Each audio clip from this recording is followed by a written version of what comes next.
Salut à tous, aujourd'hui on se retrouve pour l'épisode numéro 226, reprise des championnats, enfin de 2 championnats ce week-end, on peut suivre tout ça sur OneFootball, les liens sont dans la description, notamment le match de l'Olympique de Marseille ce soir. D'ailleurs on va débuter avec une déclaration de Dimitri Payet, il nous dit « Les automatismes on les a depuis un an, garder tout le monde, c'est une force, la Coupe d'Europe a forgé un groupe, une équipe ». Je suis tout à fait d'accord avec lui. Bien évidemment, l'Olympique de Marseille n'a pas fait vraiment un mercato pour le moment très, on va dire, très explosif. Il n'y a pas eu de nombreuses recrues. Ils ont quand même gardé la même ossature. Je crois que ce soir, vraiment, l'équipe, elle va vraiment ressembler à celle de l'année dernière. D'ailleurs, je crois qu'à part Caleta-Sarr qui doit être absent et Mandanda, il doit m'en manquer un autre aussi, un joueur marseillais qui sera absent. On aura globalement la même équipe que l'année dernière. Les joueurs se connaissent très bien. Donc il y aura bien sûr déjà des automatismes côté marseillais. Ensuite, on voit qu'une déclaration de Thomas Meunier du côté du Paris Saint-Germain. Il nous dit « Je me fie pas aux rumeurs, mais seulement à ceux que me rapporte mon agent. Il y a eu de l'intérêt de grands clubs. Même dans mon esprit, il est évident que je vais rester à Paris. Tant mieux pour le Paris Saint-Germain. » C'est quelqu'un qui a beaucoup de potentiel, Thomas Meunier. Il n'est pas toujours titulaire. L'année dernière, il n'a pas toujours été titulaire. Mais dès qu'on a fait appel à lui, on a vu que c'était quelqu'un qui avait de certaines qualités, qui avait vraiment des capacités à évoluer au plus haut niveau, à être bon. Il est constant lorsqu'il joue. Il est utile aussi sur son côté, que ce soit défensivement ou offensivement. C'est même un plutôt bon buteur quand même pour un latéral. Donc voilà, tant mieux pour le Paris Saint-Germain de le conserver. Ensuite, déclaration de Martin Terrier. Il nous dit « Sans manquer de respect à mes anciens coéquipiers, la qualité est énorme à Lyon comme club. Je m'étais imaginé Lyon comme cela avant d'arriver, c'est une ambiance familiale mais les objectifs sont très élevés, bien évidemment ça doit lui changer par rapport à Strasbourg l'année dernière. On va pas manquer de respect aux Strasbourgeois, mais quand même du côté de Lyon il y a énormément de qualité et offensivement Martin Terrier pour le moment sur ses matchs amicaux il a répondu présent, il a fait vraiment de belles choses. Et il va falloir qu'il travaille encore plus dur pour essayer, je pense, d'obtenir une place vraiment de titulaire, parce que là, offensivement, à Lyon, il y a quand même beaucoup de monde. Ça sera certainement compliqué. Il y a beaucoup d'adversité pour lui. Mais c'est un beau défi pour lui, parce qu'il est quand même assez jeune et déjà d'évoluer dans une équipe comme ça, c'est déjà très très bien. Ensuite, on voit que Isaac Mbenza, le jeune Montpelliérain, a quitté le Montpellier Hérault. Il est prêté 1 an avec option d'achat du côté d'Huddersfield. Il y a de bons rapports entre Huddersfield et Montpellier. L'année dernière, par exemple, ils avaient recruté Steve Mounier. Donc là, ça sera pour une option d'achat d'Isaac Mbenza qui peut jouer milieu droit, il peut jouer 10, il peut jouer attaquant, il est assez polyvalent. Mbenza, il a fait une belle saison l'année dernière avec Montpellier en Ligue 1, 8 buts pour lui, quelqu'un vraiment de très doué techniquement, il a vraiment une belle frappe de balle aussi en dehors de la surface, ça part souvent très vite et c'est souvent vraiment bien cadré, donc vraiment un bon joueur qui a la possibilité à Huddersfield d'obtenir une place, pourquoi pas. Il y a du Mounier, il y a du Laurent Depoitre. Donc franchement, il y a de la place quand même pour Mbenza. Là-bas, ensuite, on voit que du côté de West Ham, on a fait signer Carlos Sanchez, qui quitte donc la Fiorentina et qui s'engage à West Ham pour 2 ans. Bon, c'est pas le meilleur défenseur du monde, mais c'est quelqu'un qui est quand même vraiment hargneux sur le terrain et c'est un très bon tacleur aussi, le Colombien Carlos Sanchez.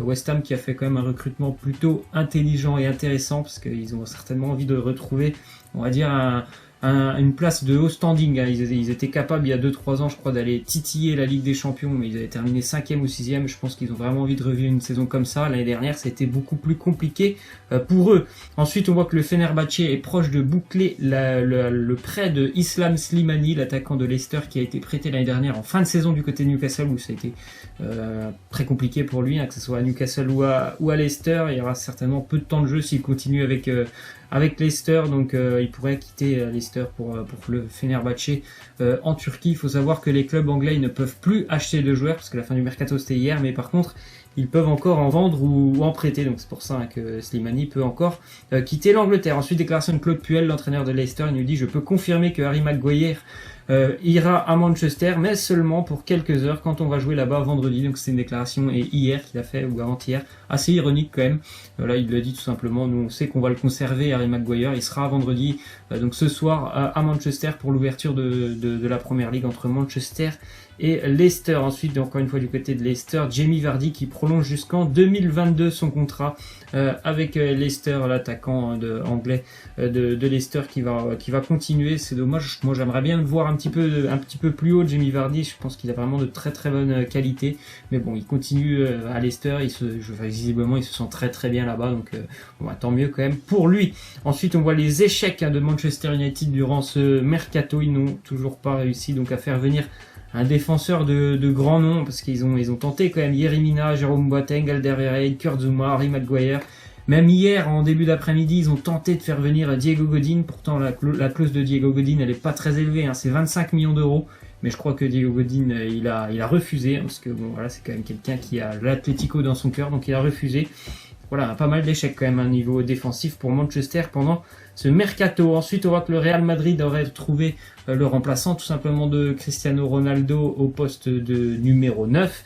Et bien, ça serait quelqu'un qu'on avait déjà entendu, bien sûr, Mauro Icardi, l'attaquant de l'Inter Milan. Donc, des représentants du Real seraient actuellement à Milan pour discuter d'un transfert avec Mauro Icardi, qui a fait une énorme saison l'année dernière avec l'Inter. C'est vraiment un joueur qui, pour moi, est sous-coté. Mais après, étant donné le mercato aussi de l'Inter, qui a vraiment fait un mercato, pour le moment, il est toujours pas terminé, mais plutôt intéressant, est-ce qu'ils vont vouloir se séparer de leur attaque en phare ?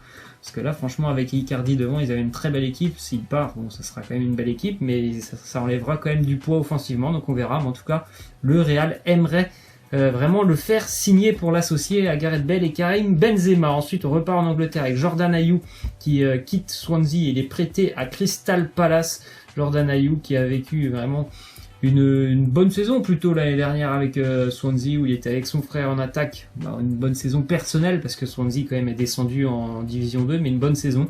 On connaît ses capacités très rapides, très très techniques quand même, Jordan Ayew. Donc il va retrouver la Première Ligue avec Crystal Palace. D'ailleurs, une petite statistique des 5 derniers clubs de Jordan Ayew. Donc donc vous voyez, Sochaux, Lorient, Aston Villa et Swansea. Ils ont été relégués les 4. Donc est-ce que ça va faire la même cette année avec Crystal Palace ? Je n'espère pas. Pour les joueurs de Palace. Ensuite, on voit que Danny Ings est prêté par Liverpool à Southampton avec une option d'achat obligatoire à 22 millions d'euros. Donc normalement, il sera acheté l'année prochaine. 22 millions d'euros, c'est plutôt pas mal. Mais Danny Ings, c'est quelqu'un que peut-être vous ne connaissez pas, parce que ça fait maintenant 3 ans qu'il est à Liverpool. Il a jamais fait une saison à plus de 10 matchs du côté de Liverpool, mais c'est vraiment un attaquant qui est très efficace. Il est très jeune, donc c'est pour ça que l'option d'achat est encore assez élevée. Il a seulement 26 ans, et avant d'être à Liverpool, il était à Burnley. Il faisait vraiment de très très grosses saisons à Burnley. Un attaquant assez grand, mais vraiment plutôt agile avec ses pieds. Donc il est prêté à Southampton, où il aura certainement beaucoup plus de temps de jeu. Ensuite, la première déclaration de Kepa, le gardien de Chelsea, nous dit: le fait que je sois devenu le gardien le plus cher de l'histoire du football, ce n'est qu'un nombre. Je veux juste faire de mon mieux possible pour que le club exploite toutes mes qualités. C'est vrai que ça lui est tombé dessus comme ça, 80 millions d'euros. Kepa, il n'a pas demandé ça. Mais c'est quelqu'un qui a de la qualité. Il a envie d'aider le club de Chelsea, mais ça aurait été un autre nom.